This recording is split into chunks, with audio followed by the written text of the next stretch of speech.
Cell क्या चीज है, कैसे बताओगे कि सेल क्या है? सेल क्या है? कोशिका।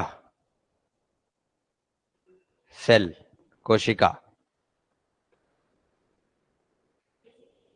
फंडामेंटल यूनिट ऑफ लाइफ, है ना। Basic function of life cell को बोलते हैं, कोशिका को मतलब जीवन की हाँ जो भी इकाई है, महत्वपूर्ण इकाई। हाँ, तो जब कोई भी लिविंग ऑर्गेनिज्म, है ना, हो गया ठीक। देखो, जब कोई भी लिविंग ऑर्गेनिज्म कभी बनता है ना, जैसे हम हैं, लेट्स सपोज, जब हम वॉर्म में, है ना, एग से जब हम फर्टिलाइज होके जब बेबी बने होंगे, तो वो जो एग है, ठीक, वो सेल है। जब वो डिवाइड हुई उसके बाद धीरे धीरे जाके हम बने, ठीक। ऐसे ही सभी में होता है, प्लांट्स, एनिमल, ह्यूमन, हर किसी में, ठीक है। अब सेल दो प्रकार की होती है, एक यूक्रियोटिक और एक प्रोक्रियोटिक, ठीक। यूक्रियोटिक सेल वो होती है जिसमें एक डिफाइंड आपका न्यूक्लियस होता है, न्यूक्लियस मतलब केंद्रक, ठीक, डिफाइंड न्यूक्लियस होता है। और प्रोक्रियोटिक में क्या होता है, न्यूक्लियस की जगह प्रेजेंट होता है प्लाज्मिड, ठीक। प्लाज्मिड क्या होता है? प्लाज्मिड एक तरीके का वो भी न्यूक्लियस ही है, लेकिन वो सर्कुलर न्यूक्लियस होता है, ठीक। और दूसरा, वो उसमें क्या होता है कि देखो, न्यूक्लियस हमारा कैरी करता है क्या? जीन मटेरियल, डीएनए, ठीक। उसमें प्लाज्मिड में होगा, उसमें क्या प्रेजेंट होगा? एक्स्ट्रा, एक्स्ट्रा जो जीन्स प्रेजेंट हैं, ठीक, उनकी जानकारी उसके अंदर होगी, ठीक है। मोस्टली ह्यूमंस में यूक्रियोटिक सेल होती है। बस इतना सेल के बारे में जान लो, एक यूक्रियोटिक, एक प्रोक्रियोटिक। यूक्रियोटिक में क्या होता है? डिफाइंड न्यूक्लियस होता है, और प्रोक्रियोटिक में प्लाज्मिड होता है, ठीक। इतना ही हमारे जानने की चीजें हैं, क्योंकि अभी जब मैं बताऊंगा कि इंसुलिन एक दवाई है जो डायबिटीज कंट्रोल में होती है, उसको कैसे बनाते हैं, ठीक है, उससे पहले हमें बेसिक टर्म्स जाननी है, जैसे डीएनए क्या है, क्रोमोसोम्स क्या है, गुणसूत्र जिसको बोलते हैं, जीन क्या है, ठीक, और जीनोम क्या है, ठीक। कुछ नहीं है, जीन को ही जीनोम बोलते हैं, बस वो बायो इन्फॉर्मेटिक्स का पार्ट है, देखो, ठीक। देखो, डीएनए का मतलब क्या है? डीऑक्सी न्यूक्लिक एसिड, ठीक। अब इस नाम से हमें कुछ पता लग रहा है, पहला तो क्या? डीऑक्सी, दूसरा राइबो न्यूक्लिक, तीसरा एसिड, ठीक। एसिडिक नेचर का है मतलब, ठीक है। डीऑक्सी का मतलब क्या है? ऑक्सीजन की प्रेजेंट नहीं है, कहां पे? जहां पे सेकंड सेकंड जो उसका रहेगा, जैसे ये कहां गया, यहां पे नहीं है इसका डायग्राम, मतलब जो इसका सेकंड वैलेंसी रहेगा, जहां पे कार्बन के साथ ऑक्सीजन होना चाहिए, वहां पे ऑक्सीजन नहीं रहेगा, ठीक। राइबोस, राइबोस क्या है? राइबोस शुगर, शुगर का एक, राइबोस शुगर होती है, ठीक।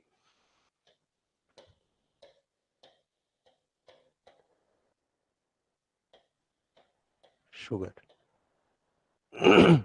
अब होता क्या है कि डीएनए में, डीएनए हमेशा मतलब मोस्टली इन जनरली अगर हम देखें तो डबल स्ट्रैंड का होता है। डबल स्ट्रैंड का मतलब ये है कि ये दो हेलिकल जो आप देख रहे हैं पट्टियां, ठीक, डबल स्ट्रैंड का। जनरली हो सकता है डीएनए केवल सिंगल स्ट्रैंड का भी हो, लेकिन जनरली जब भी हम देखते हैं तो डीएनए इस शेप का होता है, ठीक। अब ये जो शेप है, ये जो स्ट्रैंड है, ये स्ट्रैंड मिलके बना होता है दो चीजों से, पहला शुगर, और दूसरा क्या? एमिनो एसिड नहीं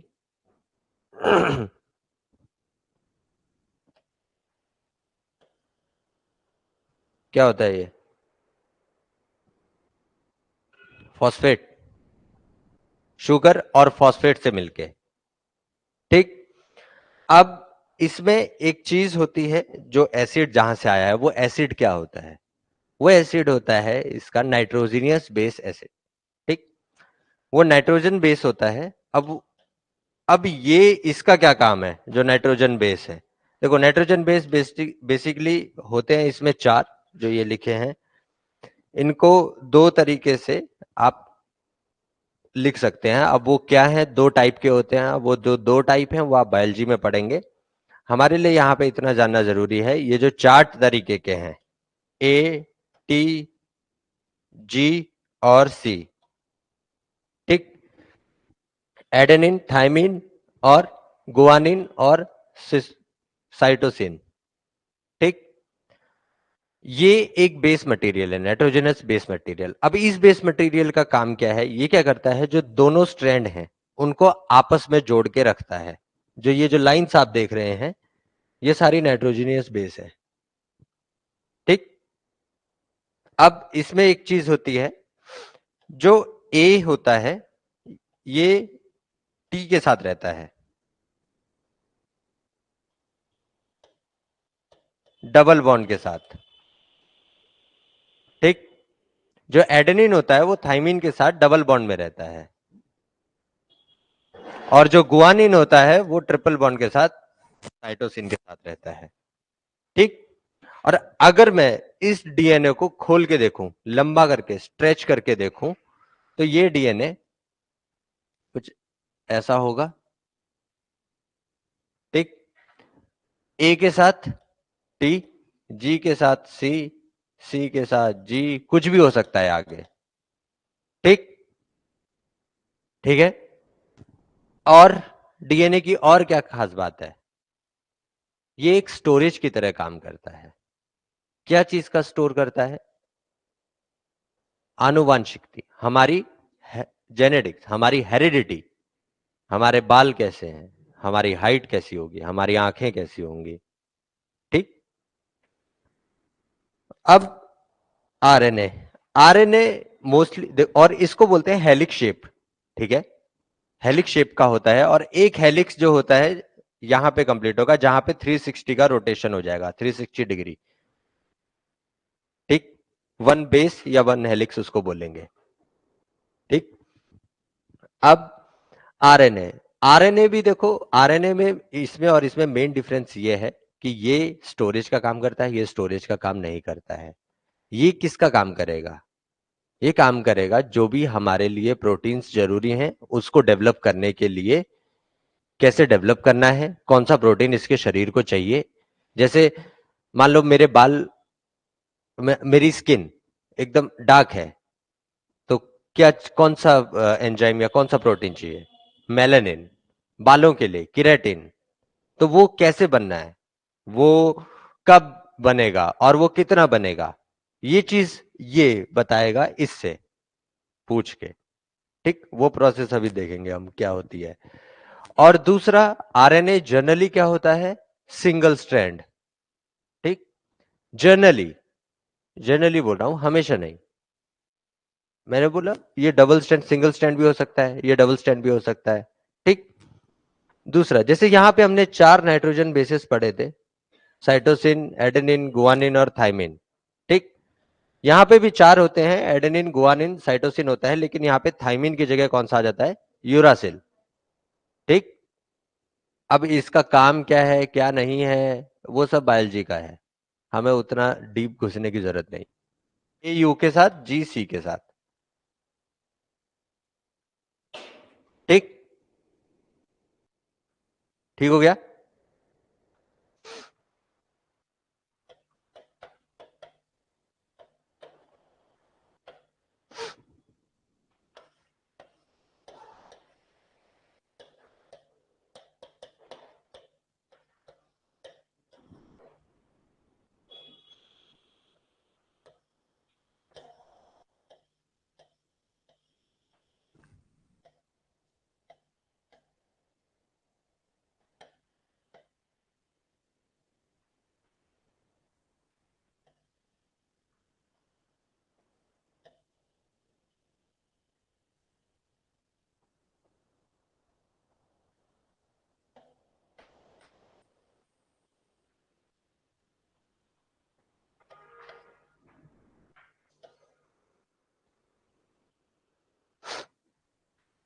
देखो मैंने बोला कि डीएनए हमारा जेनेटिक स्टोर करके रहेगा, हमारी हेरिडिटी को स्टोर करके रखेगा।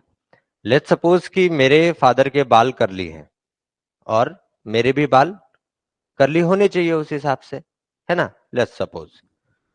तो अब क्या करेगा, डीएनए को पता है कि मेरे बाल कैसे हैं, मेरी हाइट कैसी है, मेरा कलर कैसा है, ठीक है, उसने स्टोर करके रखा है।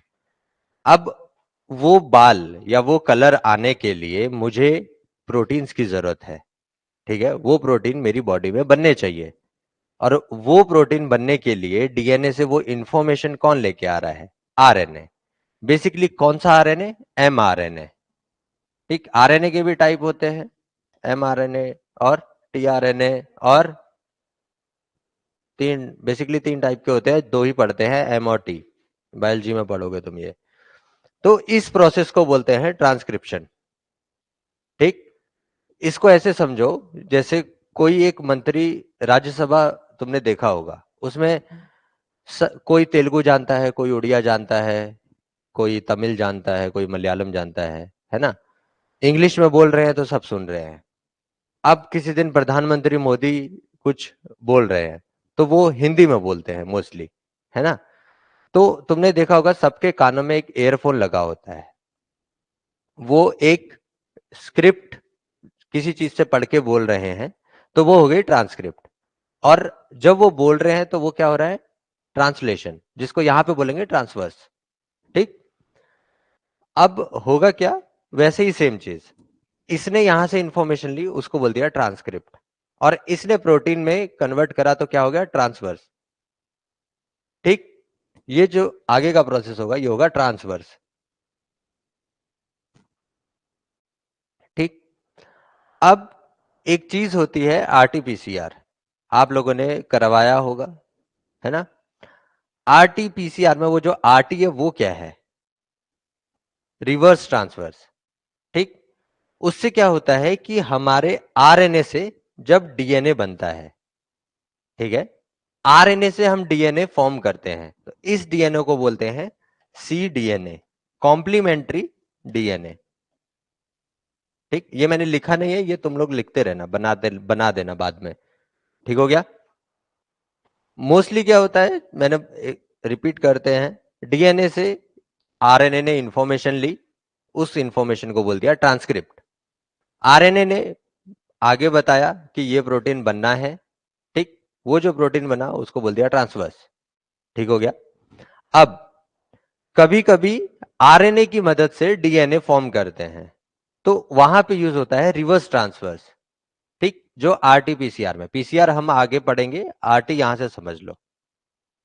ठीक, आरएनए से वापस डीएनए बन रहा है, जो हो गया रिवर्स ट्रांसवर्स। और जो डीएनए यहां पे फॉर्म होगा उसको बोलेंगे सी डीएनए, यानी कॉम्प्लीमेंट्री डीएनए। ठीक हो गया। और कभी कभी क्या होता है, देखो हमेशा ही तो ये प्रोटीन्स या एंजाइम्स फॉर्म नहीं होते रहेंगे, है ना, डीएनए भी तो मल्टीप्लाई होता रहेगा। जब डीएनए आपस में मल्टीप्लाई होता है, एक डीएनए से दूसरा डीएनए बना, दूसरे डीएनए से तीसरा डीएनए बना, पूरी चेन बन गई, ठीक, तो उसको बोलते हैं रिपीटिशन। ठीक, आया इतना समझ। अब चार, उन दो टाइप को ही चार अलग अलग टाइप में डिवाइड करते हैं, साइटोसिन और guanine, adenine, thymine, cytosine, guanine, adenine, और यहां पे थाइमिन की जगह यूरासिल आरएनए में। ठीक, डीएनए स्टोरेज की तरह काम करता है, हमारी हेरिडिटी, हमारी आनुवंशिकता को स्टोर करके रखता है, हम कैसे होने चाहिए, क्या होने चाहिए, हम किसके बच्चे हैं, हमारे पेरेंट्स असल में वो हैं या नहीं, वो सब। ठीक, और अभी तुमने देखा होगा सीआईडी वगैरह में, है ना, वो मर्डर के किसी एक केस से, जो भी साइट है जहां पे मर्डर हुआ है, वहां से ब्लड के सैंपल ले लेते हैं अगर मिल गया तो। अब उस ब्लड के सैंपल को वो लैब ले जाते हैं और चेक करते हैं कि ये किससे मैच कर रहा है।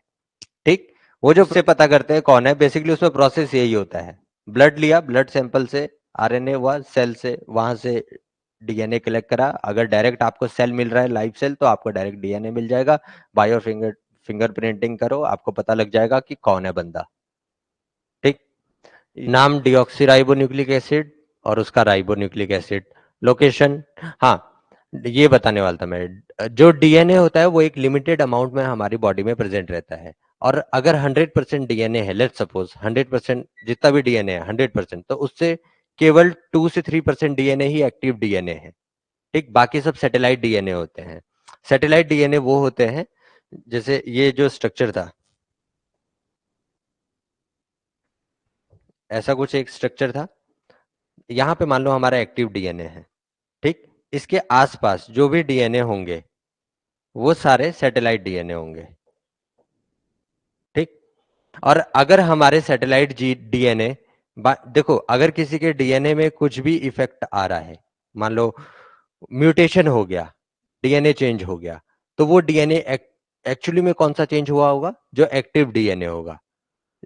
अगर तो सैटेलाइट डीएनए चेंज होगा तो हमें उससे कुछ फर्क नहीं पड़ेगा। ठीक, लेकिन एक्टिव डीएनए चेंज की वजह से हमारी बॉडी में म्यूटेशन आ जाएंगे। हो सकता है हमारे 2 की जगह 3 हाथ हो जाए, हो सकता है हाथ ही ना हो। ठीक, ये सर,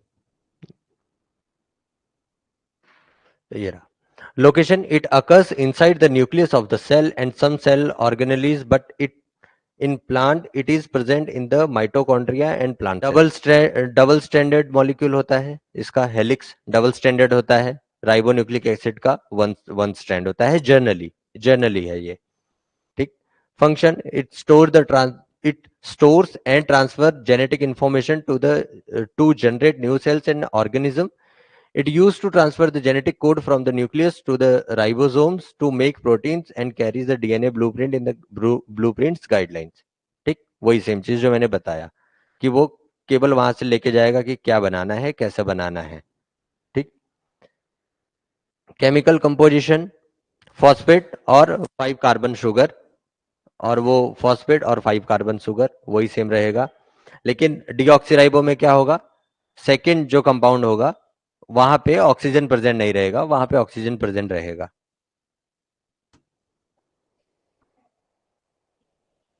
कैसे स्टेबल? नाइट्रोजन बेसिस बताए, एडेनिन, थाइमिन और साइटोसिन और गुआनिन, उसमें थाइमिन की जगह यूरासिल होता है। डीएनए सेल्फ रेप्लिकेटिंग है और वो सेल्फ रेप्लिकेटिंग नहीं है। जियोमेट्री हेलिक्स बेस है, रेप्लिकेटिंग मतलब खुद से बन रहा है ना डीएनए। मैंने बोला ना, जब डीएनए ही बन जाता है खुद से, जैसे डीएनए से क्या होता है? आरएनए बनता है। ठीक, उसको क्या बोलते हैं? ट्रांसवर्स। और जब आरएनए से डीएनए बना है, रिवर्स ट्रांसवर्स। जब डीएनए से ही डीएनए फॉर्म हो रहा है तो रिपीटेशन। ठीक, वही सेम चीज रेप्लिकेटिंग। हेलिक्स शेप का होता है, वो भी हेलिक्स शेप का ही होता है, वही सब। Long polymer chain, short polymer chain, यही सब। Quantity, the quantity of DNA is fixed for the cell, the quantity of RNA is a variable. इसका नंबर वेरी करता रहता है। नॉर्मली जो डीएनए, देखो नॉर्मली क्या होता है ना, एक स्टडी हुई थी, जिस जीनोम स्टडी, ठीक है, उसमें बेसिकली यही सब था कि यही सब बारे में जानना चाह रहे थे कि कितना क्रोमोसोम्स प्रेजेंट है ना, और कितना मैक्सिमम हो सकता है क्रोमोसोम्स। तो कितने क्रोमोसोम्स हैं हम लोगों में, ह्यूमन बीइंग में? 46, यानी 23 पेयर। ठीक, ये उसी स्टडी से पता लगा था। और वैसे इसमें लिखा है, ये देखो, human have 23 pairs of chromosomes, male में 23, फीमेल में 23, और human genome is made up of 23 pairs of chromosomes pairs and approx 25,000 genes हैं। हमारी बॉडी में 25,000 जीन्स कैरी करता है। ये अब धीरे धीरे कम होते जा रहे हैं। इसके अलग अलग फैक्टर हैं, वो क्या क्या फैक्टर है वो बायोलॉजी में पढ़ोगे।